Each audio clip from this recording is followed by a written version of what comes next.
Bismillahirrahmanirrahim. Assalamualaikum warahmatullahi wabarakatuh. Innal hamdalillah nahmaduhu wa nasta'inuhu wa nastaghfiruh wa na'udzu billahi min shururi anfusina wa min sayyiati a'malina. Man yahdihillahu fala mudhillalah wa man yudlil fala hadiyalah. Wa asyhadu an la ilaha illallah wahdahu la syarika lahu wa asyhadu anna Muhammadan abduhu wa rasuluhu amma ba'd. Oke. Masih semangat semua untuk belajar? Masih ya. Hari ini Ibu akan membahas tentang materi pembelajaran bacaan gunnah, bacaan lafdzul jalalah, dan bacaan fawatihus suwar. Oke.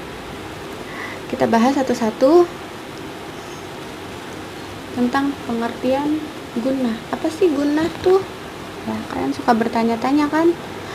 Gunnah adalah suara yang enak dan dengung yang keluar dari hidung, ya.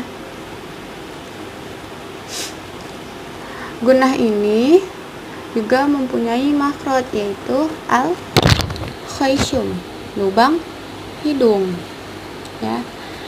Dengan demikian, huruf mim dan nun mempunyai dua makhraj, ya. Jika pada keadaan normal, makhraj mim, ya, berasal dari dua bibir, dan makhraj nun berasal dari ujung lidah bertemu langit-langit mulut, ya. Sedangkan dalam keadaan gunnah, makhraj mim dan nun bercampur dengan al-khayshum, ya. Oke deh, langsung next aja ya. Sudah kita sebutkan tadi pengertian gunnah, dan kita ulangi pengertiannya. Gunnah secara bahasa adalah suara lembut yang keluar dari hidung, ya. Secara istilahnya, suara yang enak yang terdapat pada nun dan mim. Perlu diketahui bahwa gunnah adalah sifat yang berlaku pada nun dan mim dalam semua keadaan, baik tasydid, sukun, atau berharokat. Selama tidak dileburkan ke makhraj yang lain, maka nun dan mim harus dibaca gunnah. Coba perhatikan gambar. Gunnah yaitu mempunyai makhraj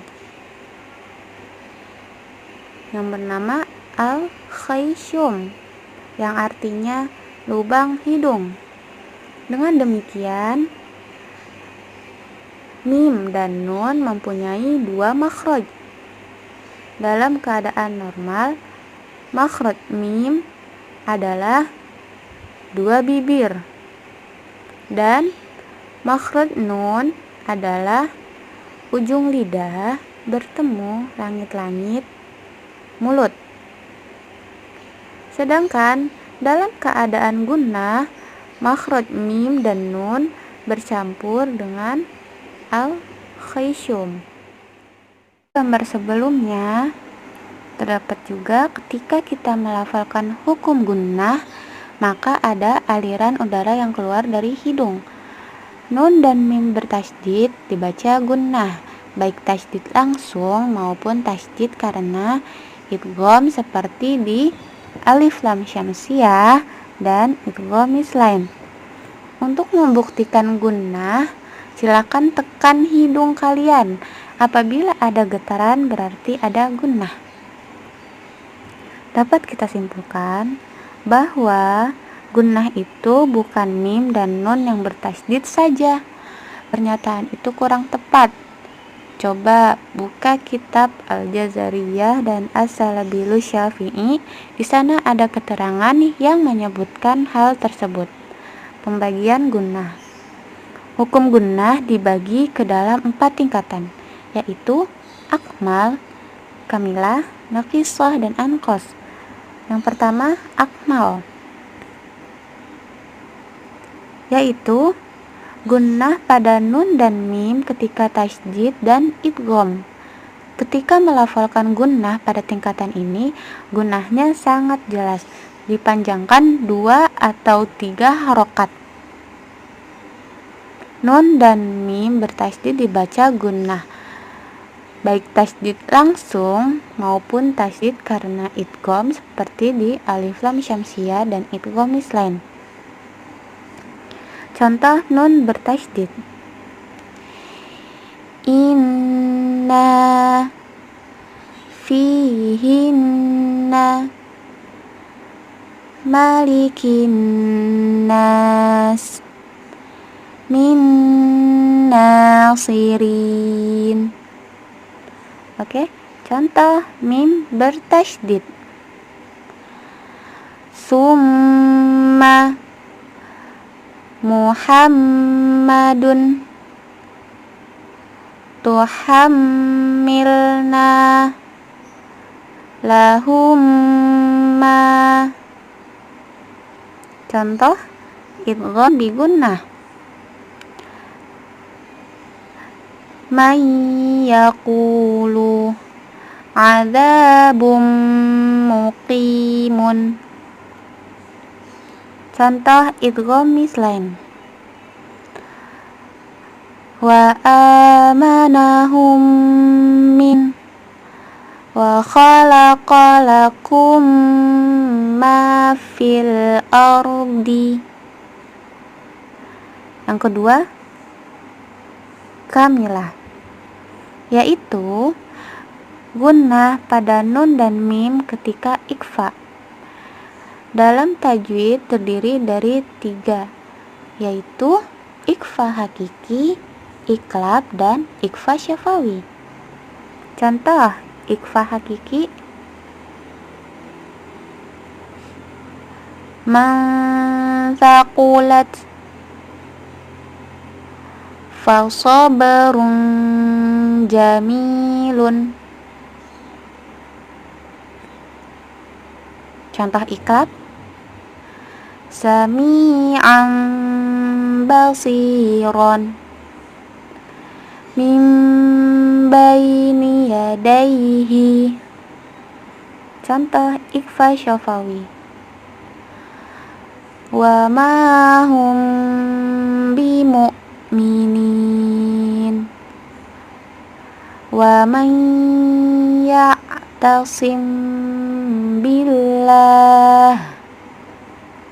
Nah, kedua tingkatan hukum gunnah di atas dilafalkan disertai gunnah dan tentunya ditahan 2 atau 3 harokat. Yang ketiga, naqisah, yaitu gunnah pada nun dan mim ketika idhar. Pada nun dan mim yang sukun terdapat sifat tawasud, sehingga gunnahnya sedikit mengalir namun tidak panjang sampai 2 harokat. Contoh izhar halki, alimun hakimun, min ghairi. Contoh izhar syafawi, haramna, liyabluwakum ayyukum ahsanu. Oke. Yang keempat, anqos, yaitu gunnah pada nun dan mim yang berharokat baik fathah, kasroh, ataupun dhammah. Contoh ahsanu amala, wa amanu. Hanya kita coba baca ayat di bawah bersama-sama. A'udzu billahi minasy syaithanir rajim. Bismillahirrahmanirrahim. Qul a'udzu birabbin nas, malikin nas, ilahin nas, min syarril waswasil khannas, alladzi yuwaswisu fi sudurin nas, minal jinnati wan nas. Alladzi yudhahiruna minkum min nisaihim ma hunna ummahatihim in ummahatuhum illa allai waladnahum wa innahum layaquluna munkaram minal qawli wa zura wa innallaha la'afuwun ghafur. Shadaqallahul azim.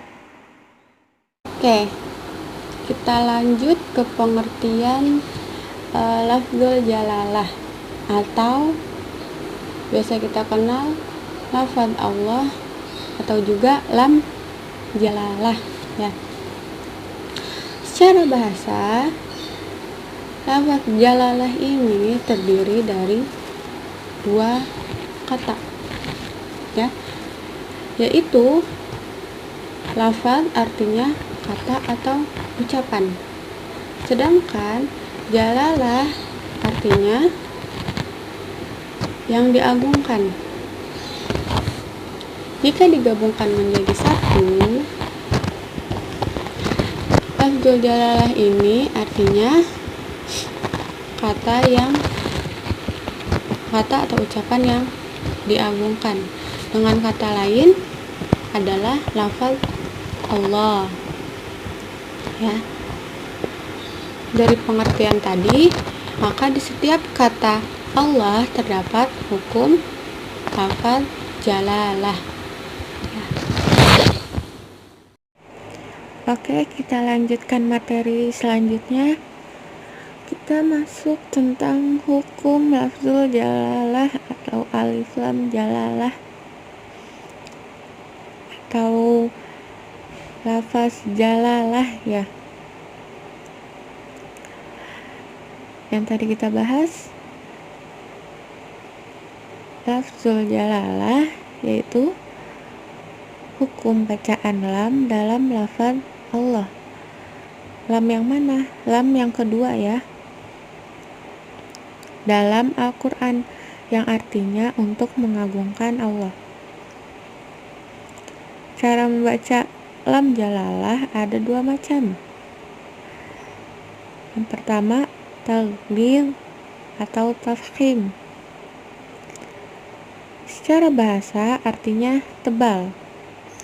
Sedangkan menurut istilah, taglidz atau tafkhim ialah mengucapkan huruf dengan tebal sampai memenuhi mulut ketika mengucapkannya. Bunyi lam pada lafaz Allah yang dihukumi taglidz harus dibaca tebal. Suara yang keluar pun tidak seperti bunyi A, melainkan mendekati bunyi O. Ya, posisi lidah terangkat, isti'la ya, terangkat yang di belakang, lidah bagian belakang, sambil menekan suara dengan cukup kuat. Kemudian, pada saat pengucapan, mulut seolah penuh dengan suara tersebut.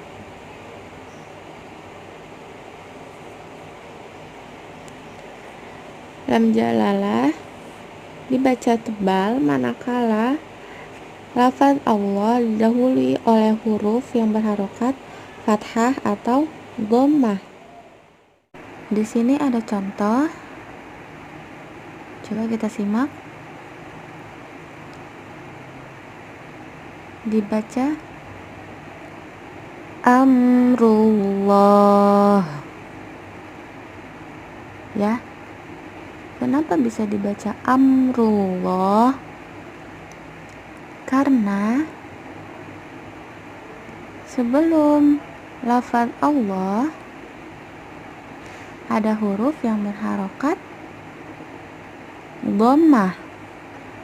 Jadi dibacanya tebal, menyerupai huruf O.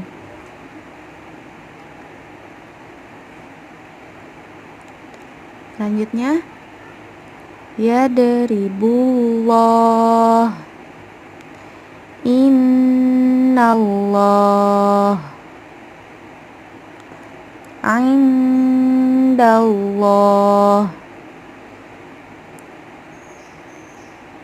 nasrullah.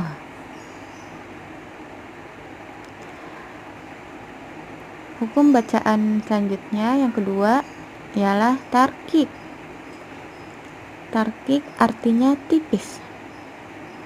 Sedangkan menurut istilah yaitu mengucapkan huruf dengan ringan atau tipis sehingga tidak sampai memenuhi mulut ketika mengucapkannya. Bunyi lam pada lafaz Allah yang dihukumi tarkik harus dibaca tipis sehingga suara yang keluar seperti bunyi huruf A bukan O. Posisi lidah tetap terhampar atau tidak terangkat dan tidak ada tekanan terhadap suara. Saat pengucapan pun suara tidak terasa memenuhi mulut. Lam jalalah yang dibaca tarkik terjadi ketika lafaz Allah didahului oleh huruf yang berharokat kasroh. Contohnya,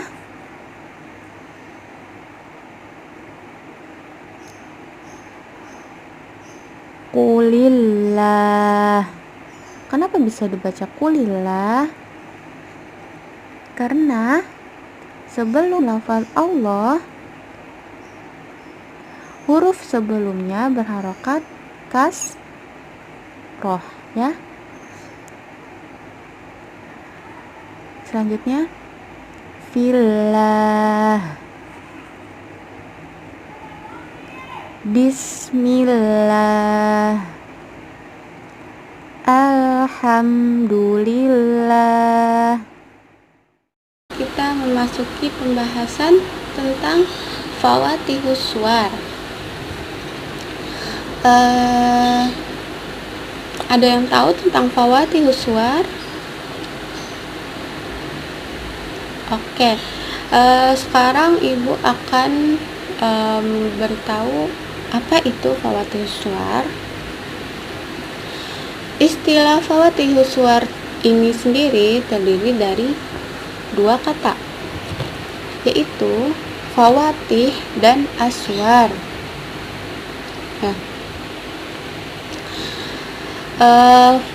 Fawatih merupakan jamak taksir dari Fatihah yang artinya pembuka. Sedangkan aswar adalah jamak taksir dari surah yang artinya surah. Ya.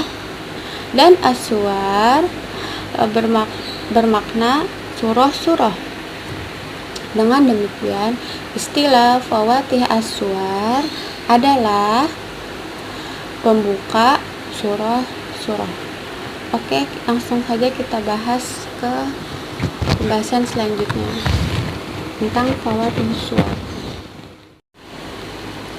Ya, tadi sudah Ibu jelaskan sedikit tentang fawatihus suwar. Ya, di sini juga fawatihus suwar adalah huruf muqatta'ah. Ya, huruf-huruf yang berada di awal surat. Karena huruf tersebut berada di muka surat dan disebut huruf muqatta'ah karena membacanya huruf per huruf. Yang termasuk fawatihus suwar ada 14 yang dikumpulkan pada kalimat silhu suhairon man kotoka.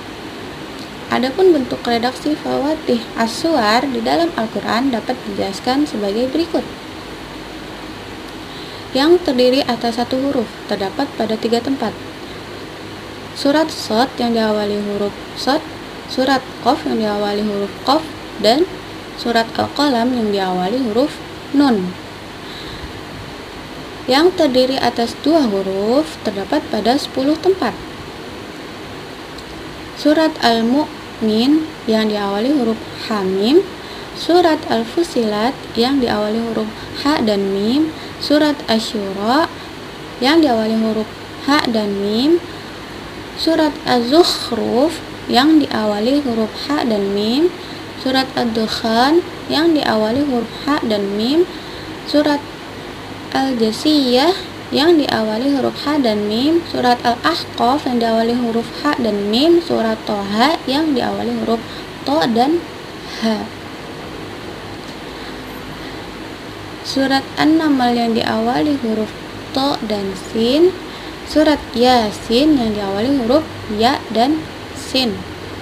Yang terdiri atas 3 huruf terdapat pada 13 tempat, yaitu surat Al-Baqarah yang diawali huruf Alif, Lam, dan Mim, surat Ali Imran yang diawali huruf Alif, Lam, dan Mim, surat Al-Ankabut yang diawali huruf Alif, Lam, dan Mim, surat Ar-Rum yang diawali huruf Alif, Lam, dan Mim, surat Luqman yang diawali huruf Alif, Lam, dan Mim, surat As-Sajadah yang diawali huruf Alif, Lam, dan Mim, surat Yunus yang diawali huruf Alif, Lam, dan Ro, surat Hud yang diawali huruf Alif, Lam, dan Ro, surat Yusuf yang diawali huruf Alif, Lam, dan Ro, surat Ibrahim yang diawali huruf Alif, Lam, dan Ro, surat Al-Hijr yang diawali huruf Alif, Lam, dan Ro, surat Asy-Syura yang diawali huruf To, Sin, dan Mim, dan surat Al-Qasas yang diawali huruf To, Sin, dan Mim. Yang terdiri atas 4 huruf terdapat pada 2 tempat, yaitu surat Al-A'raf yang diawali huruf Alif, Lam, Mim, dan Shad, dan surat Ar-Ra'd yang diawali huruf Alif, Lam, Mim, dan Ro. Yang terdiri atas 5 huruf terdapat pada 1 tempat, yaitu surat Maryam yang diawali huruf Kaf, Ha, Ya, Ain, dan Shad.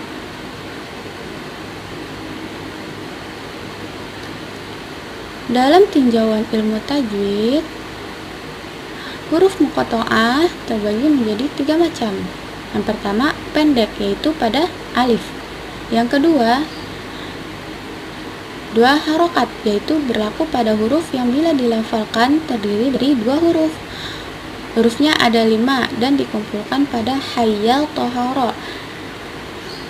Nama hukumnya mad tabi'i harfi.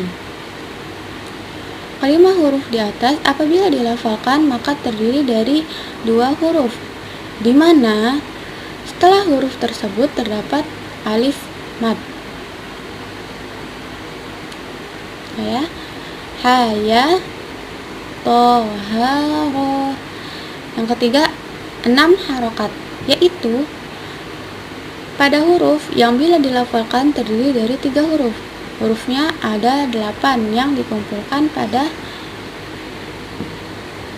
kam, asal, nakos, kaf, mim, ain, sin, lam, nun, qaf, shad. Huruf-huruf di atas apabila dilafalkan terdiri dari 3 huruf, yaitu kaf, mim, ain, sin, lam, nun, qaf, shad. Ya. Dalam ilmu tajwid, ke-8 huruf di atas dibaca panjang, 6 harokat yang termasuk mad lazim harfi. Mad lazim harfi pun terbagi 2, yaitu mad lazim harfi mukhaffaf dan mad lazim musaqqal. Mad lazim harfi mukhaffaf. Apabila ke-8 huruf tersebut tidak diidghamkan. Contohnya kaf, ha, ya, ain, shad, nun, ha, mim. Mad lazim harfi musaqqal apabila dibaca